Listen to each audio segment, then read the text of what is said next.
कहानी की शुरुआत एक तांत्रिक से होती है जो राजा विक्रमादित्य को एक शक्तिशाली बेताल के बारे में बताता है।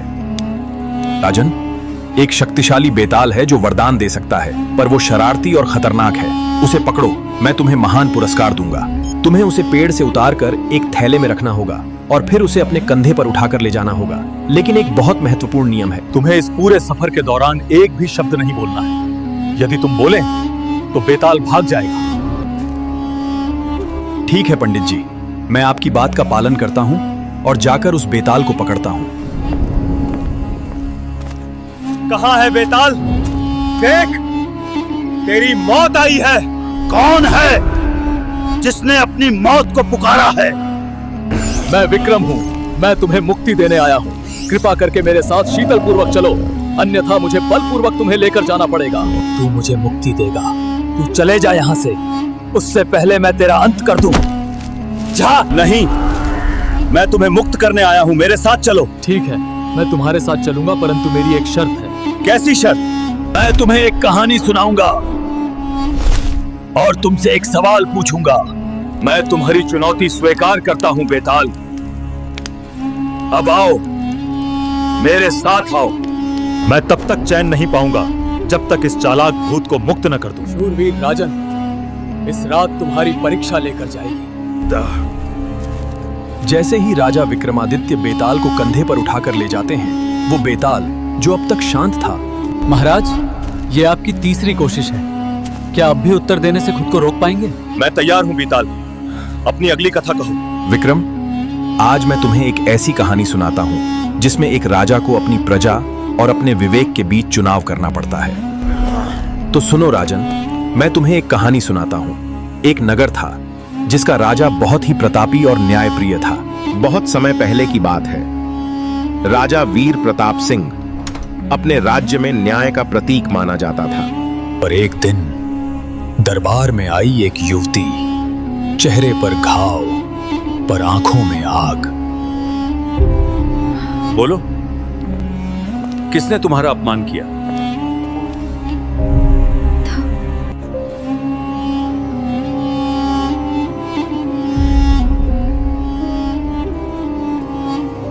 लेकिन धीरे धीरे पता चला कि साथ जिस पर उसे दोष लगाना था वो कोई और नहीं, स्वयं राजा का बड़ा पुत्र था।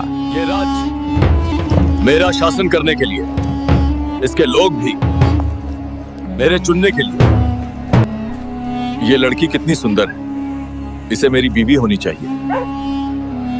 सुंदरी सुनो, तुम कितनी खूबसूरत हो। मैं इस देश का राजकुमार हूँ। मैं तुमसे शादी करना चाहता हूँ। मुझे माफ करना, मैं तुमसे शादी नहीं कर सकती। मैं किसी और से प्यार करती हूँ। कौन है वो जिसकी मौत आ गई है? मैं उसे मार डालूंगा। आज इस राज्य के राजकुमार ने मुझे धमकी दी कि वो तुम्हें मार डालेगा। तुम मूर्ख मत बनो, हम आज रात राज्य छोड़ देंगे। आज रात इस लड़के की आखिरी रात है। उसका अंत था, अब तुम्हारी बारी है। अब राजा के सामने था धर्म संकट। अगर वो न्याय करता तो पुत्र को दंड देना पड़ता, और युवती, उसने बस एक पंक्ति लिखकर महल के द्वार पर चिपका दी। मैं मौन हूं, पर मेरा मौन बहुत कुछ कहता है। राजा ने सभी सभासदों को बुलाया। एक अंतिम निर्णय लेना था। वो बोला, यदि मौन अन्याय को सहता है तो न्याय भी मौन नहीं रह सकता। उसने अपने पुत्र को राज्य से निर्वासित किया और युवती को राजकीय सलाहकार नियुक्त किया। तो बताओ राजन, क्या यह निर्णय न्यायपूर्ण था? राजा ने अपने पुत्र को निकाला, पर युवती को सम्मान नहीं डाक कर्तव्य दिया। क्या यह न्याय है या बस न्याय का दिखावा? क्या वो इनाम था या बोझ? क्या न्याय का अर्थ सजा देना है या सम्मान लौटाना भी उसका हिस्सा है? यदि न्याय में मर्यादा न लौटे तो वो अधूरा है। राजा ने निर्णय तो दिया पर सम्मान नहीं लौटाया, न्याय अधूरा रहा। उत्तर दिया राजन साहब। अब मैं फिर उड़ता हूँ पीपल की उसी डाल पर। राजन जा,